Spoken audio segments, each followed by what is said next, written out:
Hello, नमस्ते, सत श्री अकाल, अस्सलाम वालेकुम। स्वागत है आपका हमारे यूट्यूब चैनल सिनेमा ग्राफिक्स में।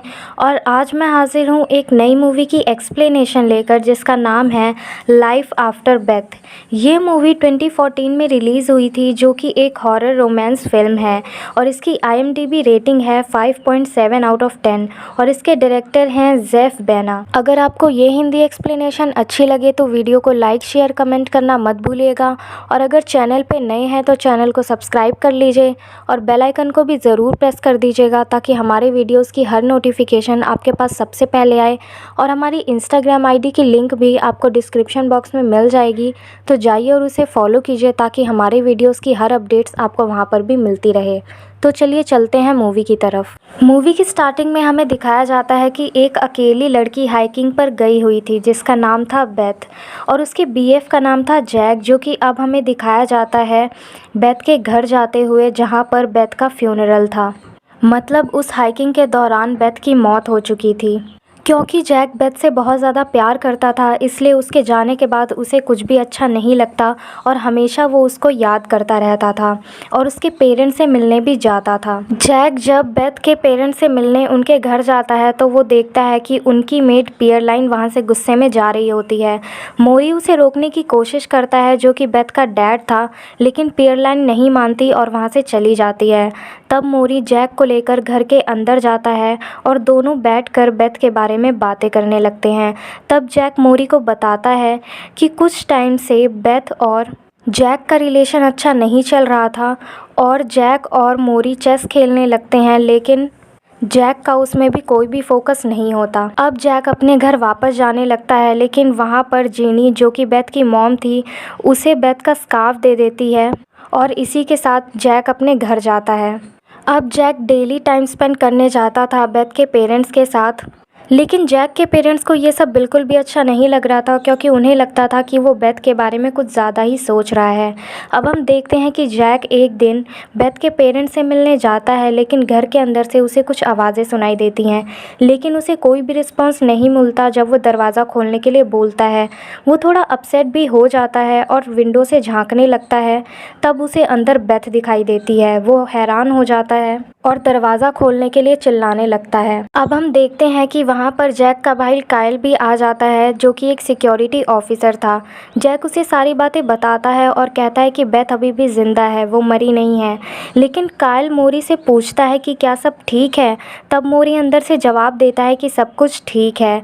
जैक उसे चेकिंग करने के लिए बोलता है, लेकिन काइल उसकी बात नहीं मानता और उसे यहाँ से चले जाने के लिए बोलता है, लेकिन जैक उसकी भी बात नहीं सुनता और एक दिन चुपके से घर के अंदर घुस जाता है और पता करता है कि क्या हो रहा है। तभी मोरी जैक को रोक लेता है और अंदर जाने से मना करता है, लेकिन जैक उसकी बात नहीं सुनता और अंदर चला जाता है। जैक अंदर चेक करने के लिए जाता है और वो देखता है कि जीनी, यानी कि बेथ की माँ, उसे क्लोजेट में छुपाने की कोशिश कर रही है। वो बेथ को देखकर समझ नहीं पाता कि ये सब क्या हो रहा है और बेथ को भी देखकर ये लगता है कि उसे भी अपने मरने के बारे में कुछ भी नहीं पता है।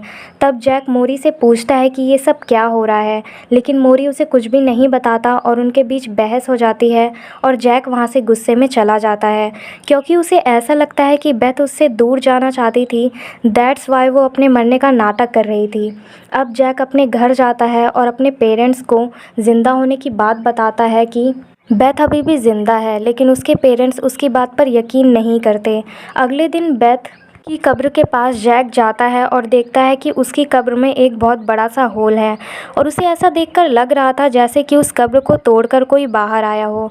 अब जैक मोरी से मिलने के लिए जाता है। जब जैक मोरी से बेथ के बारे में बात करता है तो मोरी जैक को बताता है कि उस दिन जब वो चेस खेल के चला गया था अपने घर, तभी थोड़ी देर बाद वहाँ पर बेथ आ गई थी, लेकिन वो कैसे ज़िंदा हुई उसे इस बारे में कुछ भी नहीं पता था और वो इस बारे में कुछ भी नहीं याद है।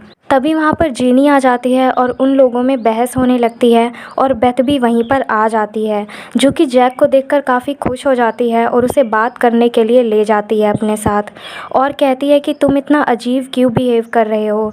लेकिन जैक डर रहा होता है क्योंकि उसे लास्ट वीक के बारे में कुछ भी याद नहीं था। तभी बेथ जैक को किस करती है और कहती है कि मैं तुमसे बहुत प्यार करती हूँ। और दूसरी तरफ जैक भी अपनी फीलिंग्स को उसके साथ शेयर कर देता है और दोनों बहुत खुश होते हैं। जैक बेथ को हाइकिंग पर ले जाना चाहता था, लेकिन बेथ के पेरेंट्स मना कर देते हैं कि वो दिन में उसको कहीं भी लेकर नहीं जा सकता।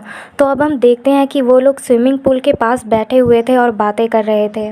तभी जैक बेथ के पैर में एक ज़ख्मी निशान देखता है, जैसे कि उसे किसी ज़ॉम्बी ने काटा हो और उसी से वो इन्फेक्शन हुआ हो। तभी जैक बेथ से पूछता है कि तुम मुझे खाना तो नहीं चाहती हो। तभी बेथ भूल जाती है कि वो लोग किस टॉपिक पे बात कर रहे थे, जो कि काफ़ी वियर्ड था। वो दोनों एक साथ काफ़ी टाइम स्पेंड करते हैं। नेक्स्ट डे जैक बेथ से मिलने जा रहा होता है, तभी एक पोस्टमैन आता है और सारे लेटर्स जैक को देकर वहाँ से चला जाता है। जैक ने उस पोस्टमैन को अपने स्कूल टाइम के बाद आज देखा था, जो कि काफ़ी वियर्ड था।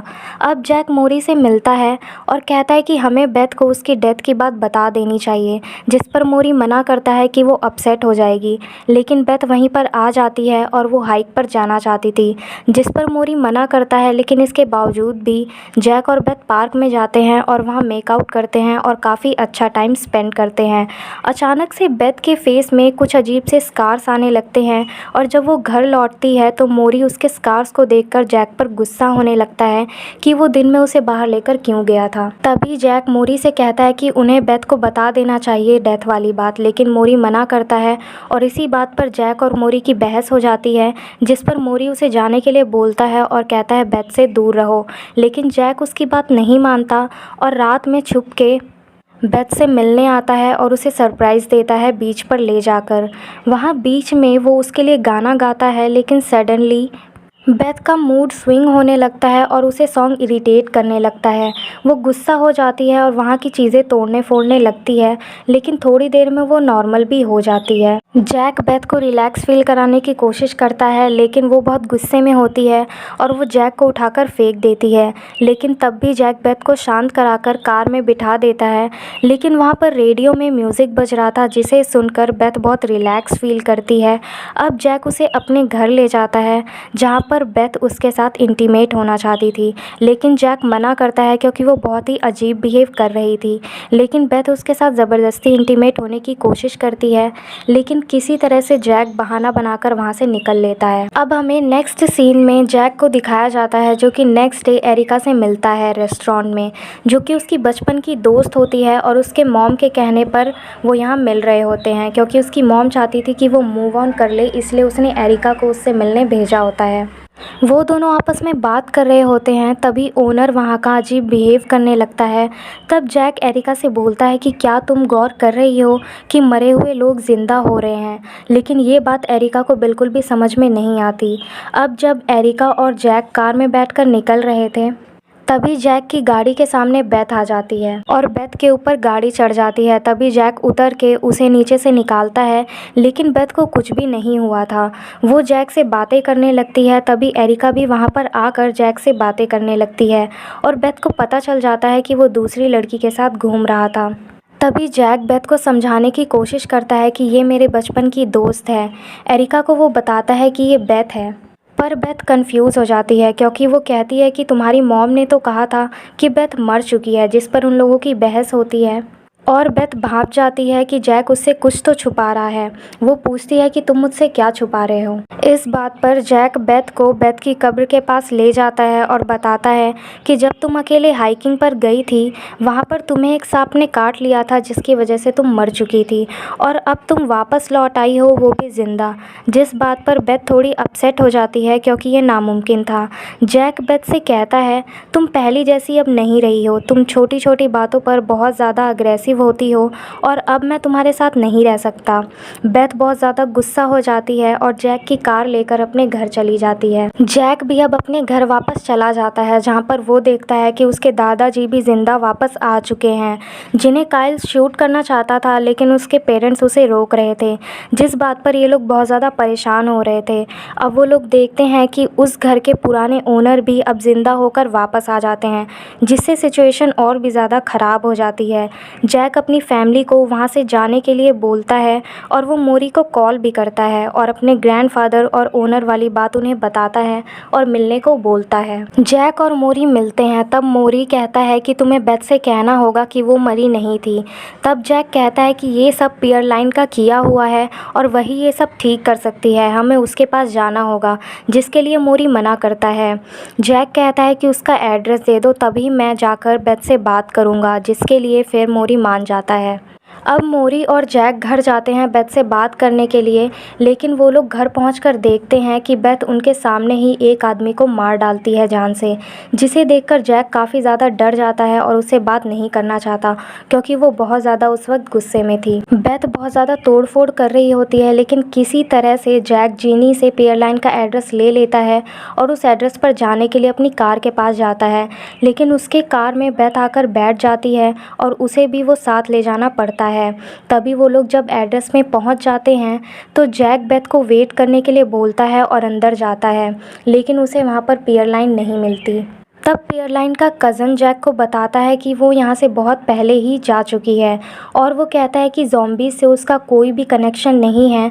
तभी जैक को उसी दिन पता चलता है कि मोरी ने पियरलाइन के साथ बदतमीज़ी की थी, इसलिए वो वहाँ से जा चुकी थी। जब जैक वापस अपनी कार के पास आता है तो मोरी भी वहाँ पहुँच चुका था और वो अपने साथ बेथ को ले जाने लगता है। जैक के रोकने पर भी वो नहीं रुकता और उसके सर पर बंदूक से मार के उसे बेहोश कर देता है और बेथ को लेकर वहाँ से चला जाता है। जब सुबह जैक को होश आता है तो वो अपने घर जाता है और वहाँ पर देखता है कि एक ज़ॉम्बी उसके घर पर था, जो जैक को देखकर भाग जाता है। वो अपनी फैमिली को खोजने लगता है और देखता है कि बहुत सारी डेड बॉडीज़ जली पड़ी हैं, जिन्हें देखकर वो अपसेट हो जाता है, क्योंकि उसे लगता है कि उसकी फैमिली मर चुकी है। अब हम देखते हैं कि जैक बेथ के घर जाता है, जहाँ पर वो मोरी की कार देखता है जिसमें खून लगा हुआ था। वो अंदर जाता है तो देखता है कि जीनी बेथ को माइक्रोवेव से बांध चुकी थी और अपना हाथ खिला रही थी, जिससे कि जैक जाकर उसे रोकता है और जीनी से मोरी के बारे में पूछता है। तो जीनी बताती है कि बेथ ने उसे मार डाला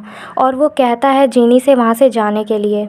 जैक कहता है कि अब बेथ की देखभाल मैं करूँगा। बेथ बहुत ज़्यादा गुस्से में थी उस वक्त। तभी जैक बेथ से हाइकिंग पर चलने के लिए बोलता है, जिसे सुनकर वो शांत हो जाती है और वो माइक्रोवेव के साथ ही खड़ी हो जाती है। अब वो दोनों जाने लगते हैं।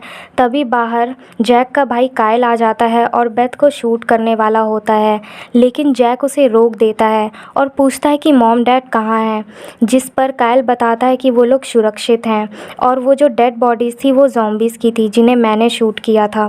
और वो अपनी गन जैक को दे देता है ताकि वो बेथ को मार सके। जैक और बेथ अब हाइकिंग के लिए निकल चुके थे, जहाँ पर जैक बेथ से कहता है कि मैं तुम्हें बहुत ज़्यादा प्यार करता हूँ, और ऐसा कहते हुए वो गन से उसे शूट कर देता है, जिसकी वजह से बेथ खाई में गिर जाती है और उसकी मौत हो जाती है। और जैक भी इस वजह से बहुत ज़्यादा दुखी होता है, क्योंकि उसे अपने हाथों से अपने प्यार को मारना पड़ा। इसके बाद वो अपनी फैमिली के पास वापस चला जाता है, जिनसे मिलकर वो बहुत खुश होता है। जैक के पेरेंट्स जैक को सॉरी बोलते हैं, क्योंकि उसकी बात पर उन्होंने यकीन नहीं किया था। अब वो एरिका से मिलता है, जो कि अपने ग्रैंडफादर को मारने के बाद बहुत ज़्यादा शॉक में चली गई थी। अगली सुबह का सीन हम देखते हैं कि जैक बेथ और मोरी को फ्यूनरल देने जाता है और अब वहीं से वो एरिका के साथ डिनर पर चला जाता है, जो कि उसकी न्यू गर्लफ्रेंड बन चुकी थी। और मूवी यहीं पर एंड हो जाती है। जो लोग मरने के बाद ज़िंदा हो रहे थे वो सभी अब मर चुके थे और सब कुछ पूरी तरह से ठीक हो चुका था।